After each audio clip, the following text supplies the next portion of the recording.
Okay students, हम topic पढ़ रहे थे टाइप्स ऑफ इकोसिस्टम। इसमें हमने पढ़ लिया था सेकंड टाइप जो पढ़ रहे थे वो था classification on the base of duration. तो उसमें हमने पहला देखा था टेम्पररी इकोसिस्टम। अब दूसरा जो आता है that is called as permanent ecosystem, यानी हमारा टॉपिक जो बन गया that is permanent ecosystem, which is a type of ecosystem and is governed from the type of ecosystem that is based on the duration। ठीक है, वो उस classification से ये निकलता है जो कि ड्यूरेशन पर, वक्त पर मुनहसर करती है। ठीक है, पहला उसमें हमने पढ़ा था टेम्पोररी, दैट मीन्स वो इकोसिस्टम जो शॉर्ट पीरियड के लिए रह सकता है।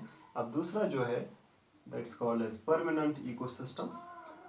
So permanent ecosystem is which is long lived, which operates for long periods of time and there is no interference of man।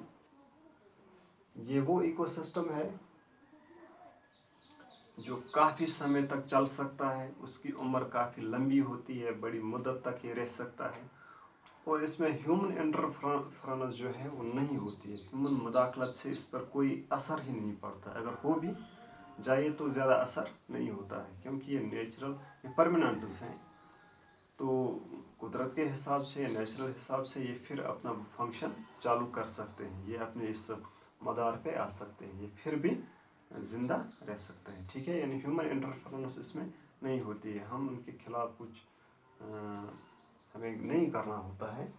लिहाजा ये इकोसिस्टम परमानेंट इकोसिस्टम्स हैं, ये यहाँ पर सस्टेन होते रहते हैं।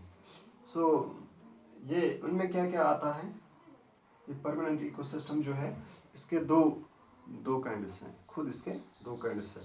एक है टेरेस्ट्रियल इकोसिस्टम्स और दूसरा जो है एक्वेटिक इकोसिस्टम्स।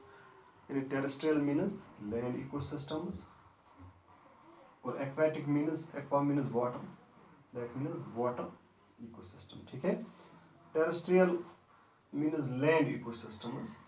तो land ecosystem which operates on land, वो इकोसिस्टम, वो combination of living and non living factors जो हम देख लेते हैं, जो जिसको हम पा लेते हैं कहाँ, on this ground floor, on this land, ज़मीन पे जो मेंटेन होता है, ज़मीन पे जो सस्टेन होता है। ठीक है, जिसका लाइफ टाइम जो है, लाइफ पीरियड गुजरता है ज़मीन पे। ठीक है, on land, okay, dry surface. So इसमें अगर हम देखेंगे इसके अलग अलग से किस्म आते हैं, जैसे फॉरेस्ट इकोसिस्टम है, ग्रासलैंड्स है, डेजर्ट इकोसिस्टम है। इनको हम ब्रॉडली इंशाल्लाह अगला जो चैप्टर आता है अलग तरीके से आता है, वो टॉपिक्स अलग बनते हैं, ये सिस्टम इसमें क्या है, इसमें क्या है।